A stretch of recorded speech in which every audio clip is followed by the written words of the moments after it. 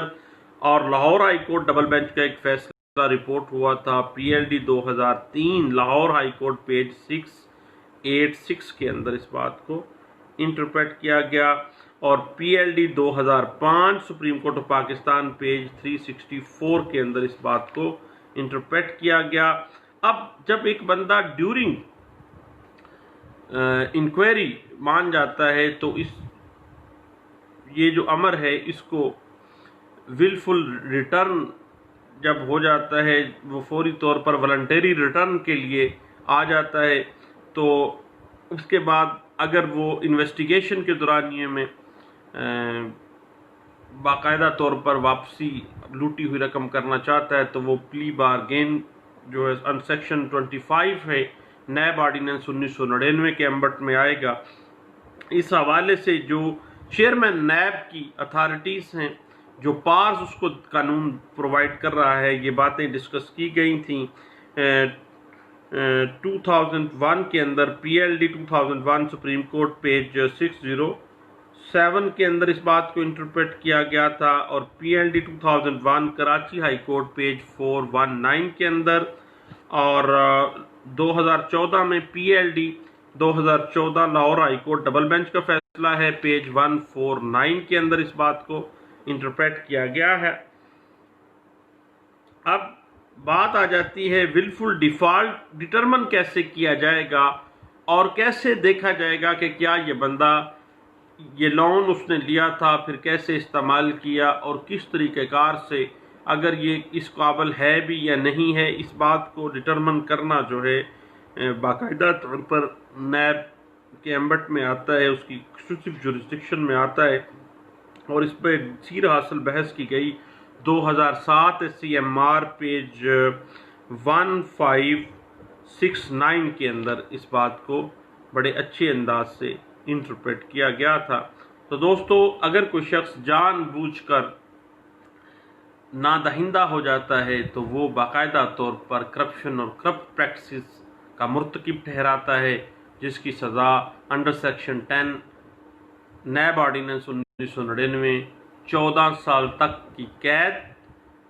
بما جرمانہ، اور اس کی جو جائیداد ہے وہ قرق بھی کی جا سکتی ہے۔ اور ولفل ڈیفالٹ ہونے کی صورت میں اب وہ جو لون کی پیمنٹ ہے اس کی ریکوری بالکل اس طرح کی جائے گی under section 33E NAB ordinance 1999 کے تحت، جس طرح سے لینڈ ریونیو کے بقایا جات باقاعدہ طور پر بدید ہوتے ہوئے، جس کو ہم پنجابی میں بدید ہوتے ہوئے کہتے ہیں، کہ وہ اٹیچ کی جا سکتی ہے اس کی پراپرٹی،